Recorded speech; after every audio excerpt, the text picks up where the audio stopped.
Ya, kalau menurut saya kondisi Ida itu sepertinya ada masalah di join, ya, ataupun di sendi ataupun siku. Tapi bisa juga terjadi kemungkinan itu mungkin patah tulang, tapi bukan di tulang femur, tulang ke yang setelah femur mungkin ya. Malah kalau saya menyarankan bagusnya dilakukan perawatan di PLG, karena di sini saya juga dengar dari teman-teman bahwa gajah liar masih berada di sekitar sini dan kemungkinan besar pasti akan mencoba mendekati lagi gajah ini.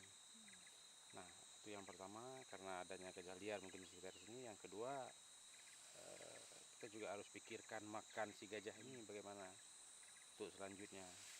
Mungkin kalau di PLG ada pihak-pihak nanti, pihak dalam hal ini mungkin BKSDA bisa mencoba mencari solusi gimana caranya tentang pakan gajah ini di sana. Jadi kalau saya kesimpulannya dia dibawa ke PLG untuk dilakukan perawatan di sana.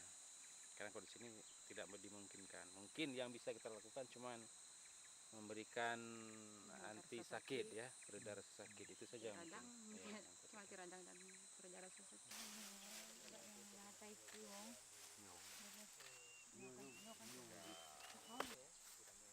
Apa dia apa?